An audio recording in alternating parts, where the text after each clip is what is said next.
Jadi kunci dari keberhasilan, kesuksesan itu ya sebenarnya riset dan terus-terusan belajar.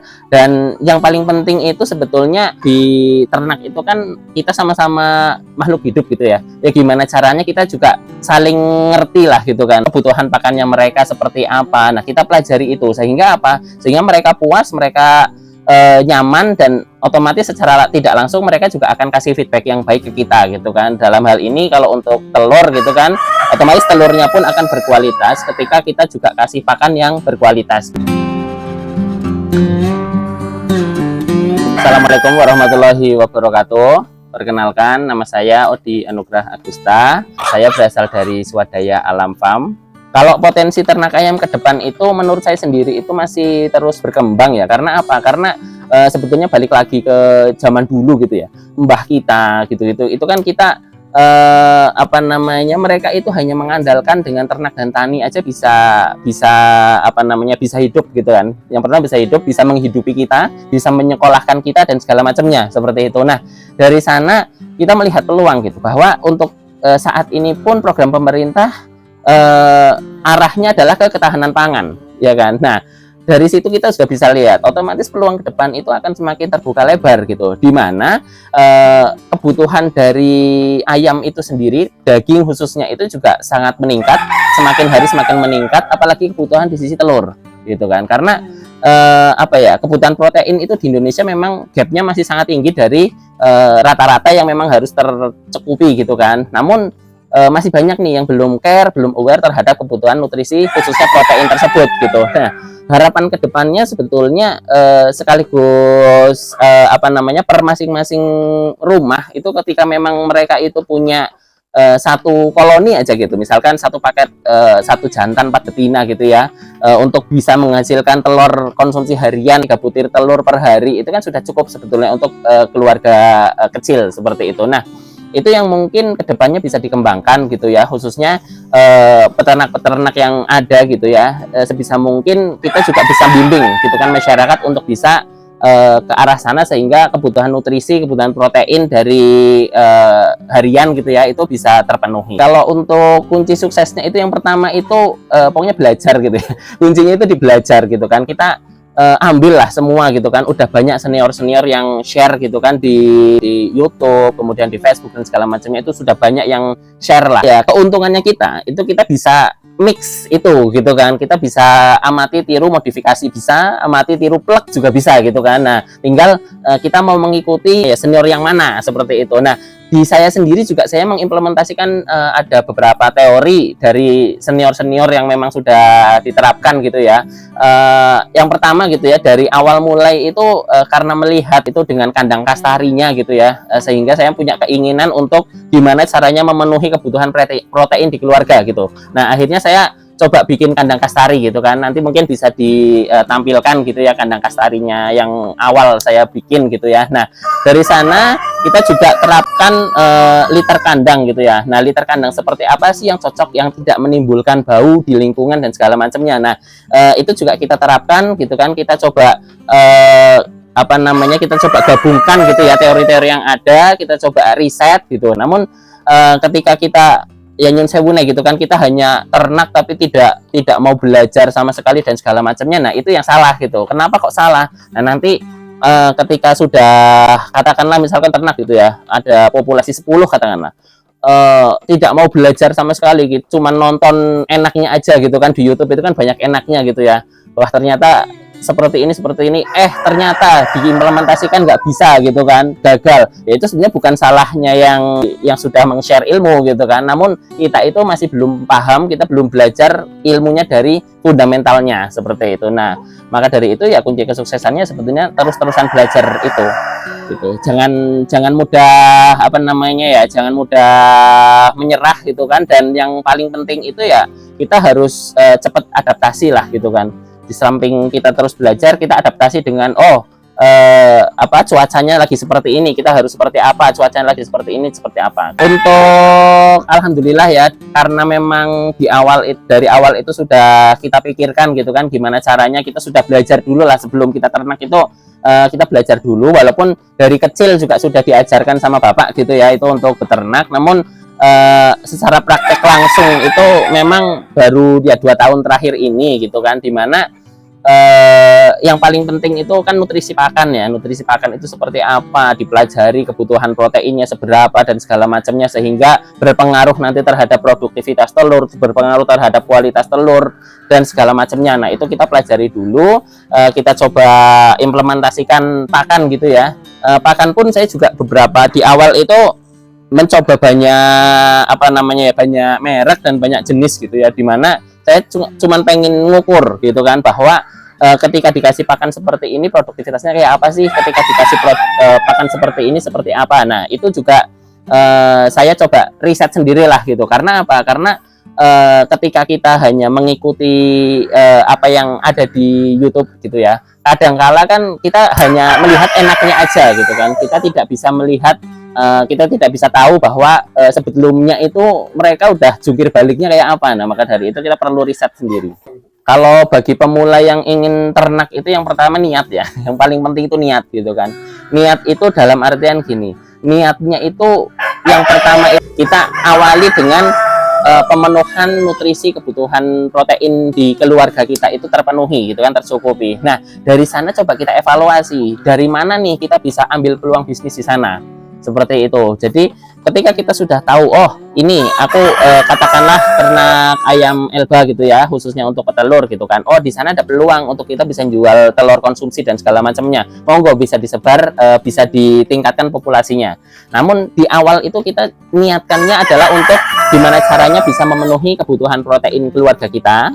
Kemudian setelah itu kita coba goals keduanya itu gimana caranya ternak kita itu bisa ngasih makan sendiri gitu ya, dalam artian dari hasil produksinya ayam tersebut itu bisa untuk beli pakannya sendiri, itu tidak tombok kita gitu kan, dan syukur-syukur masih bisa ada sisanya. Nah, kemudian dari sana itu nanti kita bisa kembangkan ke populasi selanjutnya seperti itu. Dan di satu sisi kan sebetulnya ketika kita sudah mulai beternak dari awal gitu ya, dari katakanlah kita pertama kali itu belinya dari DOC gitu ya, itu kita kan sudah tahu bagaimana cara perawatannya DOC, kemudian bagaimana cara kita merawat usia 1 bulan, 2 bulan, 3 bulan. Oh, supaya 5 bulan, 4,5 bulan itu sudah bisa bertelur, seperti apa nutrisi yang harus dipenuhi dari kecil sampai besar. Nah, di sana ada banyak pelajaran-pelajaran yang bisa dipelajari dulu gitu ya sebelum terjun. Tapi di awal itu untuk pemula khususnya niatnya dulu dikuatkan, bahwa ketika niat kita itu tidak terlalu tinggi ekspektasinya, dalam artian niatnya kita hanya untuk mencukupi kebutuhan protein keluarga katakanlah, itu otomatis ketika kita gagal pun kita tidak di titik terendah kita lah, kita akan lebih mudah untuk mencoba lagi sehingga makin tambah pinter lah. Kalau untuk di awal gitu ya, ini sebetulnya harus asumsinya itu harus benar-benar sama gitu ya, bahwa kandang itu ya sudah harus ada gitu ya. Kandang itu sudah harus ada, dan investasi kandang adalah investasi yang aset panjang lah gitu kan, lepas lah, jangan dijadikan bahwa wah kok aku ora balik-balik gitu kan karena bikin kandang dan segala macamnya. Itu akan ada perhitungannya tapi panjang seperti itu. Nah, kalau untuk memulai di awal gitu ya, kita awali dengan seperti tadi gitu ya, kebutuhan di keluarga 1 ekor jantan dan 4 ekor betina itu sebenarnya sudah cukup. Nah, kebutuhannya seperti apa ya? Kebutuhannya kalau untuk ketika kita sudah punya kandang ya udahlah di kandang gitu kan. Ketika kita mau umbar pun ya bisa gitu kan. Yang penting apa? Kebutuhan nutrisi di harian itu sudah terpenuhi. Nah, hitungannya kurang lebih kalau untuk pemula gitu ya, itu katakanlah kita ambil 10 ya, karena dulu saya coba dengan 10 betina dan 2 ekor pejantan gitu kan. Saya beli di usia 2,5 bulan pada waktu itu gitu kan. Nah, beriring waktu gitu kan, sampai dengan mulai produksi itu ada 2 betina yang kena seleksi alam lah gitu, dan itu memang jadi salah satu pelajaran gitu, bahwa ketika ada yang sakit dan segala macamnya gimana cara kita menanganinya, itu juga jadi salah satu faktor penting. Setelah itu kurang lebih dia mulai telur itu sekitar 4,5 bulan. Nah, dari 2,5 bulan sampai ke 4,5 bulan atau sampai ke 5 bulan itu kan butuh waktu sekitar 2 bulan sampai 3 bulan lah, anggaplah gitu. Nah, 2 bulan sampai 3 bulan ini juga kita harus spare bahwa kebutuhan pakan selama itu berapa gitu. Jadi ketika kita anggaplah kita beli indukan gitu ya. Kemudian harganya ya nanti disesuaikan gitu kan dengan daerah masing-masing, mungkin akan berbeda gitu kan. Kemudian kita spare juga sampai dengan dia produksi itu membutuhkan pakan sebanyak apa dan berapa kilo seperti itu. Nah, itu harus kita konversi. Nah, kemudian nanti ketika mulai produksi akan mulai balik modal itu ya di sekitar 1 tahunan lah. Itu ketika kita benar-benar mau balik modal sampai dengan pembelian dari dari indukannya gitu. Namun ketika kita menghitungnya itu balik modalnya sampai dengan dia produksi gitu ya, itu ya sekitar 2 atau 3 bulan itu sudah balik modal. Karena hitungannya gini, kebutuhan per hariannya itu kan hanya 70 sampai 80 gram. Anggaplah kita hitung 80 gram ya. Ketika kita hitung 80 gram per hari per ekor dengan konsumsi populasi 5 ekor, otomatis kan kebutuhan pakan per harinya itu hanya 4 on. Nah, dari 4 indukan betina itu bisa menghasilkan harian anggaplah rata-rata 2 sampai 3 gitu kan. Kita asumsikan 3 seperti itu katakanlah. Nah, dari 3 itu ketika kita jual kita jual secara telur konsumsi gitu kan, harganya sekitar 2.500 ya gitu kan telurnya. Berarti kan bisa menghasilkan 7.500 dari kita ketika kalkulasikan terhadap nominal seperti itu. Dan kebutuhan pakannya hanya 4 on gitu kan. Dimana harga 1 kilogram pakan yang paling mahal aja katakanlah itu 10.000. Berarti kan kita masih ada untung lah gitu ya. Kita hanya membutuhkan pakan itu sekitar 4.000 gitu ya, dengan vitamin dan segala macam ya, mungkin kebutuhan harian sekitar 4.500 gitu ya. Tapi kita bisa mendapatkan ketika 3 berarti kan 7,5. Ketika 2 pun, ketika produktivitasnya hanya 50% ya, hanya dari 4 itu hanya 2 yang nelor pun kita masih dapat 5.000 gitu. Masih ada keuntungan gitu kan. Dalam artian ayam tersebut itu sudah bisa ngasih makan sendiri gitu kan. Kita hanya nebeng aja sebetulnya, kita hanya ngasih waktu kita sedikit untuk ngasih pakan dan segala macamnya. Yang beli pakan ya sebenarnya ayam itu sendiri. Hitung-hitungan gitu ya, itu ya cukup menguntungkan lah. Tinggal gimana caranya kita juga bisa nekan dari kematian ayam tersebut, dan gimana caranya produktivitas ayam tersebut juga bisa terjaga seperti itu.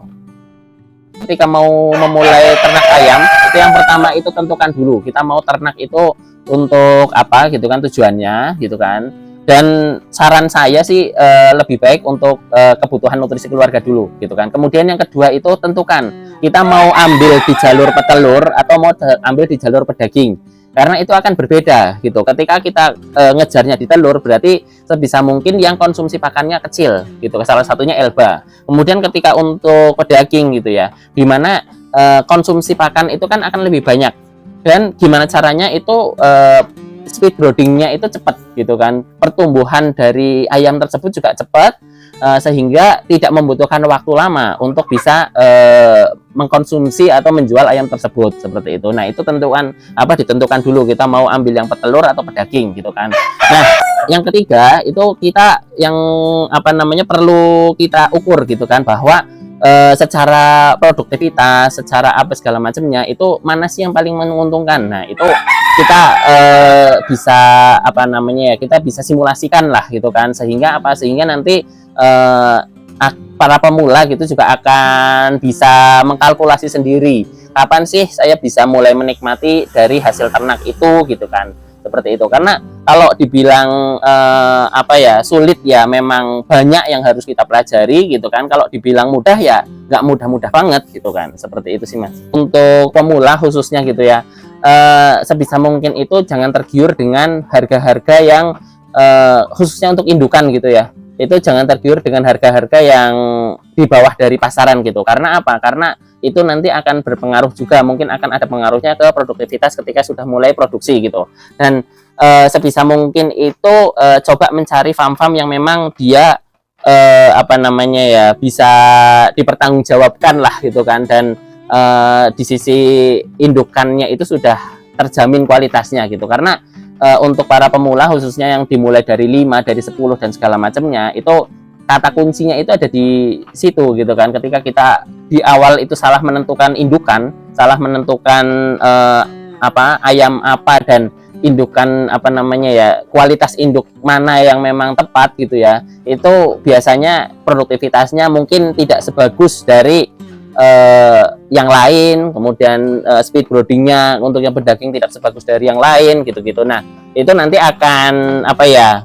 Akan semangatnya, motivasinya pasti akan melemah lagi gitu. Nah, di satu sisi ketika motivasinya sudah melemah, pasti kan kita udah males untuk memulai lagi gitu. Maka dari itu di awal itu mending investasikan itu untuk benar-benar induk yang berkualitas.